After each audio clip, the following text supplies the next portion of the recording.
Adı gölge iz, yani kaybolmuş taşın, sökülmüş direğin, kayanın, sütunun, kaldırılmış küçük yapının geride bıraktığı sessiz işaretler. Renk sessizliği, sessiz çökü, eksik çizgi etkisi, hafıza halkası, boşluk ritmi, gecikmeli ışık iması. Hazırsan başlıyoruz. Evet, Define ve Arkeoloji'ye hoş geldiniz arkadaşlar. Evet, gölge iz, yani kaybolmuş olanın sessiz boşluğunun anlamını okuma yöntemleri. Bugün sana çoğunun burada hiçbir şey yok deyip geçtiği alanlarda bile aslında konuşan bir dil olduğunu göstereceğim. Evet, gözünü kapat ve eski bir taş düzeni hayal et. Şimdi onca taşların arasından, o düzenin ortasından bir taş alınmış. Peki ondan geriye kalan boşluk sana ne anlatıyor olabilir? Hiç düşündün mü? Burası boş deyip geçersen İşin özünü kaçırırsın. Bu boşluk niçin böyle şekilli? Niçin kenarları farklı? Ne için çevreyle uyumlu değil diye sorarsan işte o zaman gölge iz dediğim kavramın kapısını açarsın. Gölge iz artık yerinde olmayan şeyin varlığını,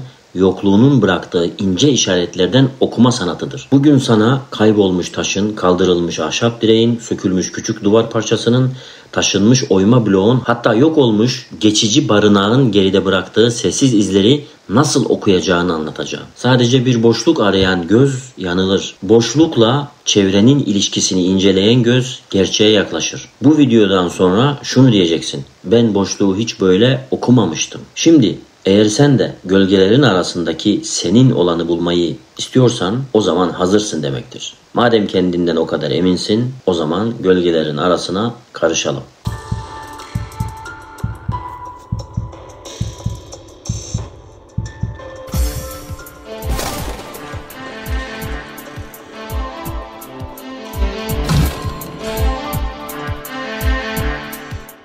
Evet sevgili dostlar, Define ve Arkeoloji videomuza başlıyoruz. Hepiniz tekrar hoş geldiniz. Gölge iz nedir? Gölge iz, kaybolmuş bir nesnenin, yapının ya da düzenin geride bıraktığı dolaylı işaretlerin bütünüdür. Yani ortada artık o şey yoktur. Ama yokluğunun çevrede bozduğu denge, bıraktığı renk farkı, nem çizgisi, bitki davranışı, yüzey sertliği, küçük boşluk ritmi bize burada bir zamanlar bir şey vardı der. Gölge iz doğrudan varlık değil, varlığın sessiz yankısıdır arkadaşlar. Nesne gider, iz ve dengesi kalır. İzi takip edersen asıl olanı bulursun. Dengeyi korursan gölgelerini fark edersin. Neden önemli? Yasa dışı kazıların tahrip ettiği alanlarda geriye kalan düzen kırıklarını anlamanızı sağlar. Define meraklılarının hiçbir şey yok deyip geçtiği o kritik boşlukları anlamlandırır. Kaybolmuş küçük yapı eklerini, örneğin ek odacıklar, geçici siperler, sütunlar, dikili taşlar, direkler, basit kapatma, yeniden zihin haritasına koyar. Yanlış umut ile rastgele kazmayı engeller ve davranış izini okumaya yöneltir. Evet, özetlemek gerekirse gölge iz, kaybolmuş parçayı aramak yerine bıraktığı etkiyi okumak demektir. Varlık izi, gölge iz ve sessiz zemin farkı. Bu konudan başlayalım arkadaşlar. Varlık izi, nesne ya da yapı hala orada. Taş, duvar, oyma gözle görülür. Gölge iz, nesne yok ama çevredeki düzen uyumsuzluğu oradaydı der. Sessiz zemin. Ne nesne var ne de anlamlı uyumsuzluk kalmış. İz silinmiştir. Gölge iz silinmenin eşiğindeki ara bölgedir arkadaşlar. En zor ama en öğretici katman burasıdır işte. Evet arkadaşlar, bu videoda bazı yeni kavramları tanımlayarak videomuza başlıyoruz. Eksik çizgi etkisi, yani yan yana devam eden düzgün dizinin bir noktada ritmik boşluğa düşmesi. Renk sessizliği, silik ama çevreye göre bir ton açılmış veya koyulaşmış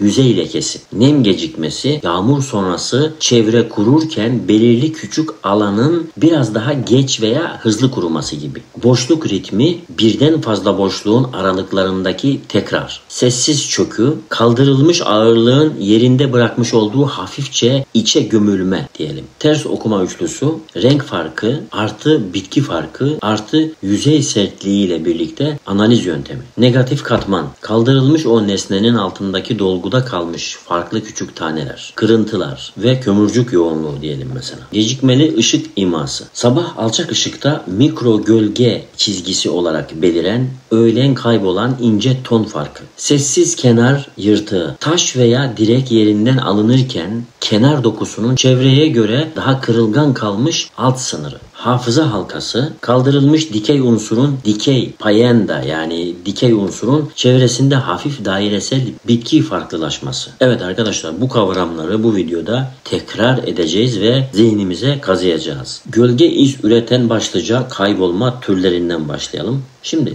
kaldırma, taş, sütun, direk, kapak alınır, geride sıkışmış taban kalır. Sökme. Şimdi arkadaşlar duvar, yani duvarın küçük örme yapısı sökülür. Harç kalıntısı, renk çizgisi kalır. Taşıma. Oyma blok başka yere götürülür. Zeminde şekil izlenimi kalır. Yakma, imha. Ahşap yapı yakılmıştır. Odun kömürü kırıntısı ve koyulaşmış toprak kalır mesela. Doğal çürüme.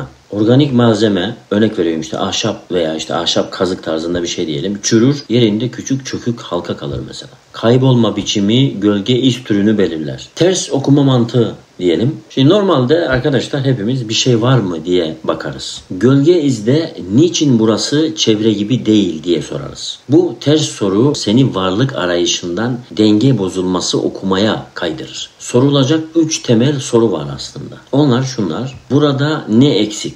Eksiklik çevreyi nasıl farklılaştırmış? Bu farklılık doğal mı yoksa insan eliyle mi ortaya çıkmış? Ters okuma üçlüsü renk sessizliği artı bitki davranışı yüzey sertliği ile birlikte okunur.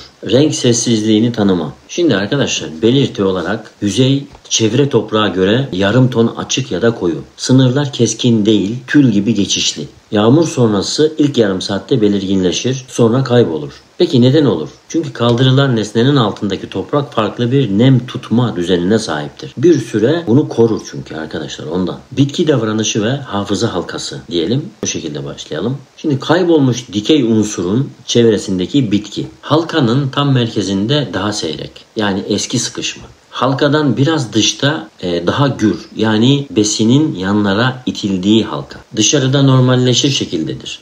Bu dairesel ya da yarım dairesel düzen, yani hafıza halkası. Direkt hafif çit ayağı geçici payende ihtimaline ışık tutar arkadaşlar. Olma ihtimali vardır yani. Sessiz çökü, yani çok hafif çukur diyelim. Mesela eski ağırlık taşınmış, farklı bir yere götürülmüş. Alt zemin aylar içinde hafif toparlanmış ama hani tam dolmamıştır. Belirtileri şunlar. Çapı genelde çevredeki küçük taş aralıklarından daha geniş ama derinliği çok sığ. Kenarlarında mikro gölge sabah saatlerinde çizgi verir. İçinde bazen kısa süreli su tutar. Sonra bırakır. Yani su daha sonra gider. Yanılgı küçük hayvan eşelenmesiyle karıştırma. Hayvan eşelenmesinde taze toprak, atık kenar kırığı daha belirgin olur arkadaşlar. Boşluk ritmi. Şimdi yan yana 3 veya 4 taş dizisi düşün. Ortada ritmik aralıklarla boşluklar var. Eğer boşluk aralığı birbirine yakın ve kalan taşların yaş aşınmasına benzerse burada eksik çizgi etkisi devreye girer. Yani bir şeyler çekilip alınmış olabilir diyorum. Rastgele boşluklarda aralık ölçüleri birbirinden kopuk olur arkadaşlar çünkü. Evet, neymiş arkadaşlar? Bazı şeyleri tekrar edelim. Yani sizlerin hafızasına kazıyalım. Ritim varsa niyet olabilir. Yani bir amaçla yapılmış bir amaç olabilir. Özellikle olabilir. Ritim yoksa rastlantı baskın gelir arkadaşlar. Nem gecikmesi. Yağmur sonrası düzenli aralıklarla belirli küçük alanların ya da geç kuruduğunu ya da daha çabuk kuruduğunu gözlersin. Eskiden üstünde kapalı nesne olan yerler bazen alt katmanı farklı sıkıştırır. Bu da su tutma süresini değiştirir arkadaşlar. Test yapabilirsiniz. Sabah erkenden, öğlen ve akşamüstü 3 fotoğraf çekebilirsin mesela. Zaman farkıyla kuruma çizgisini not et. Tek noktada anlamlı değil, 3 ya da böyle daha fazla tekrarda bir düzen varsa kayda değerdir demek ki. Gecikmeli ışık iması. Ondan başlayalım. Alçak açılı sabah ışığında arkadaşlar yüzeydeki böyle yüzeysel mikro kabarıklık ve çökükler ince gölge verir. Öğleyin olduğu zaman düz sanılan alanın sabah çuha üzerinde kabartı gibi görünmesi gölge iz okumada kritiktir. İpuçları arkadaşlar. Şimdi aynı açıyla 3 gün üst üste bak. Tek günlük yanılgıyı ele. Gölge çizgisi sınırı keskinse yeni müdahale olabilir. Yumuşaksa eski bir süreçtir, yani eskiden yapılmıştır. Unutmayın ki ışığın açısı gölgenin dilidir arkadaşlar. Sessiz kenar yırtığı. Sökülen taş veya kütüğün olduğu yerde kenar toprağı içe doğru hafif gevşek, kırılgan yapıdadır. Doğal çökmede bu kadar simetrik iç gevşeme olmaz çünkü. Ne yaparsın o zaman? Dokunmadan görsel bakışla kırık çizgiyi takip eder, çevrede aynı kırılganlık var mı yok mu karşılaştırırsın. Negatif katman. Nesne kalkmıştır ama altındaki ince dolguda farklı küçük kalıntı yoğunluğu kalır. Minik kömür zerresi, daha sık ince çakıl, kırmızımsı yanık tabaka. Bu tabaka varlık gitti ama tabanı hala canlı ve konuşuyor diye adeta fısıldar sana. Ters okuma üçlüsü uygulama adımları. Renk sessizliği var mı? Bitki davranışı, hafıza halkası veya sıra dışı seyrelmeyi destekliyor mu? Yüzey sertliği. Hafifçe bastırdığında orası çevreden farklı mı? Bu üçünden ikisi uyumluysa gölge iz olasılığı artar arkadaşlar. Tek başına biri hüküm değildir. Karar veremezsiniz. Bir sonuca varamazsınız. Boşluğun yaşı nasıl sezilir? Yani dolaylı işaretlerin. Çünkü bunların hepsi dolaylı bir işarettir. Çok taze boşluk. Kenar taneleri keskin. Renk çevreye göre böyle açık. Orta yaş boşluk. Kenar taneleri yuvarlanmaya başlamış. Bitki filamentleri içeriye girmeye çalışıyor. Eski boşluksa renk farkı çok ince. Bitki merkezde zayıf da olsa yeniden tutulmuş. Kenarlar yumuşamış durumdadır. Bir de arkadaşlar şöyle bir başlık var. Yanlış pozitifleri eleme dörtlüsü diyelim. Bir başlık atalım, öyle başlayalım. Hayvan kök eşelemesi, taze toprak, düzensiz kenar, kök çürümesi, dairesel ama merkezde koyu organik çökü, doğal taş düşmesi, etrafa sıçrama izi, düzensiz kenara yol açar. Su damla birikimi, mini çukur ama çevrede benzer çokluk. Her şüpheli iz için bunlardan biriyle açıklanabiliyor mu? Sor. Anlayabilmeniz için, daha anlaşılır olabilmesi için örnek senaryolardan yola çıkalım. Şimdi 5 taş yan yana, 3. taş yok. Boşlukta tam onun ölçüsüne yakın. Çevrede rastgele taş yok ise açıklaması ne olabilir mesela arkadaşlar? Demek ki taş bilinçli alınmış olabilir. Taşın türü demek ki işe yarıyordu. Demek ki altında küçük saklı nesne arandı ve taş kaldırıldı. Sonra da taş geri konmadı. Demek ki neymiş? Dizinin yön verdiği küçük yol ya da basamak eksildi. Gölge iz üzerinden değerlendirirsek arkadaşlar, taşın yokluğu o dizinin mesajını kesintiye uğratmış olur. Bitki sessizliğinden bahsedelim. Bazen bitki tam boşlukta değil, boşluğun kenar çizgisi boyunca dizilir. İç merkezde çıplak, ince toprak, bu üstünü örten nesne kalktıktan sonra köklerin çevre sınırdan içeriye yavaşça ilerlediğini gösterir. Bu aşamalı ilerleme eşittir nedir? Bitki sessizliği. Çoklu gölge iz dizisi arkadaşlar. Şimdi alanda tek değil, 3-4 farklı gölge iz birbirine bağlanıyorsa bunları bir çizgi ile eşleştir. Eksik çizgi etkisi artı sessiz çökü artı hafıza halkası ardışık ise muhtemel mikro yapı hattını çizersin arkadaşlar. Bu anlattıklarımı daha önceden dinlemişseniz ne demek istediğimi zaten anlıyorsunuz. Ama öylesine dinlemişseniz hiçbir şey anlamıyorsunuzdur demektir. Bu hat arkadaşlar eski duvar uzantısı, ara çit, geçici kapatma hattı olabilir. Evet, gölge iz ve rüzgardan bahsedelim. Kaldırılan dikey engel ortadan kalkınca rüzgar akışı değişir tabii ki. Rüzgarın yeni yönde incecik süpürdüğü yüzey de daha temiz. Diğer yönde daha birikimli alan oluşur. Bu asimetrik birikim burada bir şey rüzgarı kesiyordu diyebilir, dedirtebilir. Gölge iz ve ince toz çizgisi arkadaşlar. Şimdi yağıştan sonra ince toz hafif çökük ya da engelin eskiden sınır çizgisi olduğu yere yerleşir. Yarı dairesel ince toz çizgisi bazen eski kapalı küçük barınak sınırlarını gösterebilir. O zaman tekrar gözlem yapmak gerekiyor. Tek seferde karar verme hiçbir zaman. Sessiz eşik kavramı. Biraz da ondan bahsedelim. Gölge iz sessiz bir eşik noktasıdır. Eğer şimdi okumazsan birkaç mevsim sonra tamamen yok olur çünkü. Bu yüzden kayıt zamanlaması çok önemlidir. Alanı görür görmez ışık, renk, bitki, konum notu al. Erteleme iz kaybıdır çünkü. Yani sessiz eşiği zamanında yakala. Çünkü zaman gölgeyi törpüler arkadaşlar. Bekleme. Unutma ki boşluk da bir izdir. 7 adımda gölge iz okuma protokolünden bahsedelim şimdi. Geniş bakış. Oradan başlayalım. Gözlemleme arkadaşlar. Farklı tonda ada var mı? Yakın bakış diyelim. Şüpheli alanı çepeçevre dizinin bağlamına koy. 3 zaman gözlemi. Sabah, öğlen, akşam ışık notu. Ters okuma üçlüsü. Renk, bitki, sertlik uyumu. Boşluk ritmi analizi. Tek mi, tekrar eden düzen mi? Ona bak. Yanlış pozitif elemesi arkadaşlar. Hayvan, kök, su, doğal çökme seçeneklerini sırayla dışla. Davranış senaryosu kur. Burada hangi nesne mantıklı olurdu? O nesnenin kaybolması bu izleri üretir miydi? Sizlere çok fayda sağlayacak olan 3 kez tekrar edeceğin ritim cümlesi vermek istiyorum arkadaşlar. Geniş bak, 3 zaman, üçlü test, ritmi dinle, yanlışı ele, senaryoyu kur, kaydet. Bunları unutmayın. Davranış senaryosu örneği verelim mesela arkadaşlar. Alanda küçük bir yarım daire bitki sessizliği. Ortasında sessiz çökü, yanında eksik çizgi etkisi var diyelim mesela. Olası senaryosu da burada geçici direkli küçük bir bölgelik ya da koruyucu kanat vardı.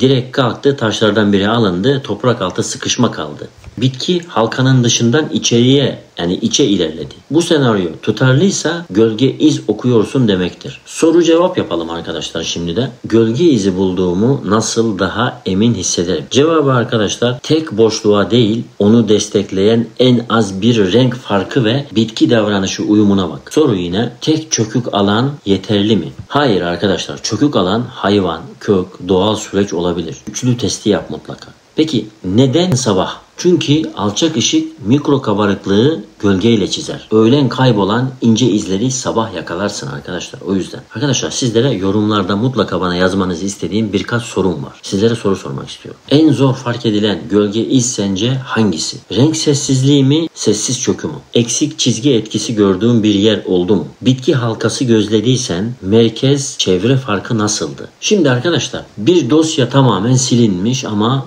bilgisayarda klasör içinde tuhaf boşluk düzeni kalmış. Klasör boş duruyor yani. İçinde bir şey silinmiş. Bir sohbet silinmiş ama konuşmanın girişindeki ani kopukluk senin şüphelenmeni sağlıyor. Senin şüphelenmene yol açıyor mesela. İşte dijital hayatta da gölge iz kaybolan içeriğin bıraktığı kopuk ritim odur yani. Onu demek istiyorum. Kaybolan şey ritmi kırar arkadaşlar. Çünkü kırık ritim asıl izdir. Tekrar kısacık bir özet geçelim ve devam edelim arkadaşlar.